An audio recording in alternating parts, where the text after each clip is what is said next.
No excuses, none, zero. The genocidal intent of the Israeli state in Gaza cannot be ignored anymore, cannot be denied, and it must not be denied. It should already have been obvious, what with the detonation of the equivalent of several nuclear bombs in an area the size of East London in the space of just a few months, leaving most civilian infrastructure damaged, severely so, or destroyed, as can be seen from satellite imagery of Khan Yunis, the second largest city in Gaza. It should have been obvious from what one UN official has called the biggest rate of killing since the Rwandan genocide 30 years ago, with one detailed academic study suggesting that with an assault on Rafah, over 5% of Gaza's population is likely to have been killed by August. That is around 1 in 19 killed in the first 10 months of this horror beginning. It should have been obvious from the repeated genocidal statements by Israeli ministers, officials, army officers and soldiers on the ground, often posted for comic amusement on TikTok. And now there is the question of Israel imposing starvation on Gaza.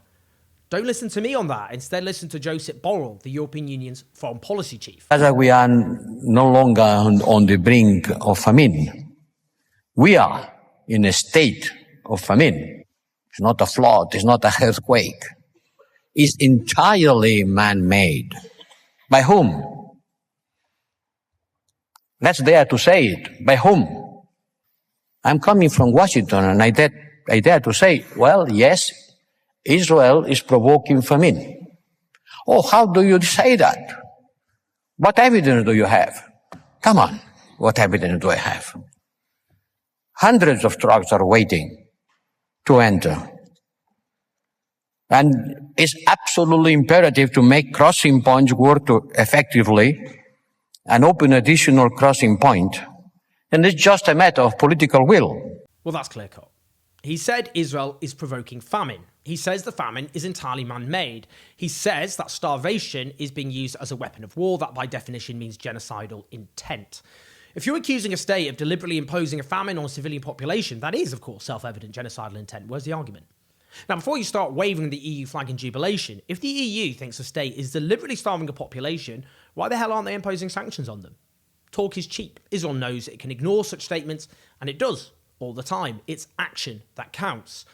Now, bear in mind that Gaza has suffered the fastest decline in a population's nutritional status ever recorded. Now, Oxfam has just released a report explaining how Israel is blocking humanitarian aid and operations, contradicting the lies spread by the Israeli state. Let's hear Noor Shawaz explain how Israel is doing just that. The report also says, and you were making this point, Israel has made the humanitarian response impossible. Can you explain that for our viewers? The Oxfam is looking into 7 constraints to humanitarian access that Israel has deliberately put in place to ensure that humanitarian operations are blocked. So basically, this starts before getting into Gaza, where there's a siege that does not allow us as humanitarian organizations to get aid into Gaza.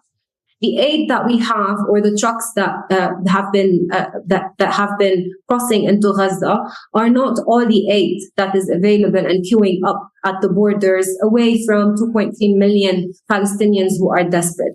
Those trucks that are queuing are either going through an inspection protocol that is unjustifiably long and inefficient that Israel has put in place.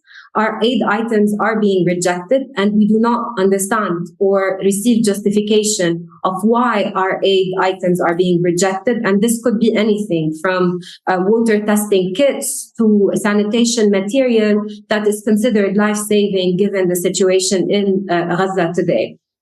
Even if our aid items are allowed into Gaza, and this is only a trickle of the aid, we receive basically rejections to humanitarian convoys that would be able to get to the north, but even in the south, not all humanitarian convoys are being allowed to finish or are being facilitated in order to get to the people who are in need of this assistance.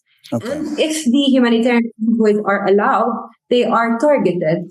And if they're not targeted, then the people who are running to receive the aid are targeted themselves. So this is how Israel is creating a perfect storm to ensure that our humanitarian operations are completely blocked. Now, they're responding to the Integrated Food Security Phase Classification Hunger Report, which states that famine is imminent in northern Gaza, and if Israel continues its military onslaught and continues to restrict humanitarian access, then that leaves the whole of Gaza at risk of famine. Now, don't forget that under international law, Israel, as the occupying power, is legally obliged to ensure sufficient access to food to the civilian population. Now, as the IPC report there, this new report shows that the catastrophic levels of hunger and starvation in Gaza are the highest ever recorded on the IPC scale, both in terms of the number of people and percentage of the population. Never before have we seen such rapid deterioration into widespread starvation. They add, northern Gaza is days away from famine and the rest of Gaza faces a similar fate. Children are already dying of malnutrition and starvation under the gaze of the international community. Since December, the number of people who have plunged into catastrophic levels of hunger has nearly doubled. Now, bear in mind, their analysis was done between the 26th of February and the 1st of March. Well, that period ended 17 days ago as I record this, so we're likely looking at a significant underestimate. Things have clearly deteriorated since. Now, this report makes for horrifying reading. It says that this is the highest share of people, as I say, facing high levels of acute food insecurity or IPC initiative has ever classified for any given area or country. So what that means is there are 7,000 Palestinians in Gaza in phase 5, that's people in catastrophe. Another 876,000 people classed as being an emergency, that's phase 4. 578,000 people in crisis, phase 3. 96,000 in stress, phase 2. 0 people with food security, phase 1. What is now projected is between around now and mid-July is over 1.1 million people in phase 5, catastrophe. 854,000 in phase 4 in emergency. 265,000 in phase 3, crisis, 0 people in either phase 2 or 1. That is an astonishing collapse into humanitarian catastrophe.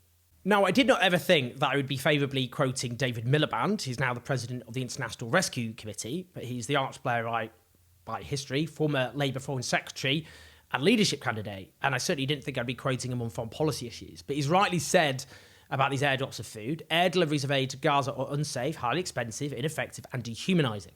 Authorities can and must do more to create safe and effective land routes for distribution of aid. That's a very good point. Those airdrops have already killed people they've landed on. They also encourage, for example, the risk of drowning because of desperately starving kids trying to swim to get them when they land in the sea. They only offer a pinprick in terms of what aid is actually needed. The US made a big song and dance about an airdrop, which represented enough food for a single meal for one day for 1.72% of the population. They're ineffective because, by definition, they can't be targeted on the basis of need. They're self-evidently dehumanising, expecting Palestinians to run like animals for food. He adds, there's no good reason why aid cannot reach Gaza by land today. The Israeli authorities have the ability to create conditions for safe and effective distribution of aid, but they are not doing so. Once again, it needs repeating over and over again. This is deliberate starvation. Israel is repeatedly lying to the world. It's allowing sufficient aid in. But in practice, what they're doing is just sticking to what they promised from the start. After all, Yoav Gallant, the defence minister, just after the 7th of October, said there would be a total siege on everything, literally everything, all the essentials of life on the grounds Gaza's population were human animals. Now, the lies of Israel are here taken apart by Sari Bash from Human Rights Watch. Let's begin with the reports that a famine is imminent. Just give us your take on the situation in the ground and quite how desperate it is in terms of that very basic human need of food and water. Well, the famine-like conditions are man-made. From the very beginning, the Israeli military stopped the delivery of food, fuel, electricity, and other life-saving goods, and later allowed only a trickle of aid in through the land crossings, very little of it reaching the north. The Israeli military has delayed or denied humanitarian missions to the north, actually bombed trucks bringing in aid, and killed a record number, well over 100 UN aid workers for UNRWA. Well, the Israeli military, of course, says that it has provided corridors for aid to reach where it's needed. More than half of the requests for missions to the north from the south to bring the aid in have been delayed or denied, and the Israeli military has refused to allow the aid in through plentiful truck routes that would allow it to go directly to the north. When you bring it in from the south, it's very difficult to bring it all the way to the north because we have waited until people are desperate. Hungry people are looting the trucks because there's not enough. There is a choice. The Israeli military can open up adequate land routes, fulfill its obligation to secure those convoys and protect people so that they can actually have enough to eat. This doesn't have to be this way. Now, Israel's smear campaign against UNRWA, the UN Agency for Palestinian Refugees, and the main humanitarian agency in Gaza were never backed up with evidence, but they led several Western donor states to cut funding, with the likes of the EU and Canada reinstating that funding, but only after the damage had been done. Financially strangling the main humanitarian agency in Gaza during a humanitarian catastrophe is genocidal in itself. Yet today, Philip Lazzarini, Commissioner General of UNRWA, was today denied access to Gaza by Israel. He says, "My visit today was supposed to coordinate and improve the humanitarian response. This man-made starvation under our watch is a stain on our collective humanity. Too much time was wasted. All land crossings must open now. Famine can be averted with political will." But of course, that political will is not there because Israel is deliberately starving Gaza. Now, the International Court of Justice, of course, issued provisional orders. One of them was to order Israel to ensure access to humanitarian aid to ensure that genocide is prevented. It's not only failed to comply, it's done the exact opposite. Now, today we've seen Israel's impunity on full unashamed display. They've killed the commander of Gaza's civilian police force in a new raid on Al-Shifa Hospital, which is already being repeatedly attacked, and this is a new attack. This is itself linked to the question of famine, because the Biden administration themselves has asked Israel to stop targeting members of the police force because they escort aid trucks in Gaza. Without them, given the desperation of a starving population, you won't be able to get aid trucks safely in. We've seen what happens when the IDF supposedly fill that vacuum. They've ended up massacring desperately hungry, starving Palestinians. Now, Israel has virtually destroyed Gaza's medical system. Another key plank of its genocidal onslaught. If you destroy a healthcare system in the midst of this mass murderous onslaught, in which simultaneously the essentials of life are denied, how on earth can you not see the genocidal implications?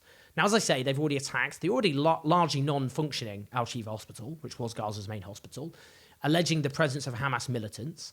And the claims they made about that in the first place, about it being, they originally claimed it was the main headquarters of Hamas, which fell apart completely. A detailed investigation by the Washington Post revealed the claims made by Israel were a nonsense. They arrested the entire Al Jazeera crew in the hospital and destroyed their broadcasting vehicles. Now, it's been reported that includes beating up the Al Jazeera reporter Ismail Al-Ghul before his arrest. Clearly, what they're trying to do is stop the outside world knowing about the war crimes, the atrocities being committed in Gaza. Bear in mind, Israel has overseen the worst killing of journalists in any conflict in recorded history. Where is the outrage from my colleagues? Where's their outrage? Where's their fury? Sickening. They've also demanded 30,000 civilians Israel living nearby must evacuate to the south. As the Guardian newspaper notes, there's very limited transport available in Gaza, and many residents of Gaza City, particularly children and elderly people, are weak after months without adequate food. It was not immediately clear how they would be able to comply with the Israeli instructions. A crime so vast, it's often difficult to absorb all the different components of that crime, isn't it? So again, let me leave you with these haunting words of Aaron Bushnell, the 25-year-old former US soldier who died after setting himself on fire outside the Israeli embassy in Washington in protest at the mass slaughter of Gaza. He said, "Many of us like to ask ourselves, what would I do if I was alive during slavery, or the Jim Crow South, or apartheid? What would I do if my country was committing genocide? The answer is, you're doing it right now." Please like and subscribe. Do share this video. Listen to us on the podcast, and you can keep the show on the road as ever on patreon.com/OJoseph4. I'll speak to you soon.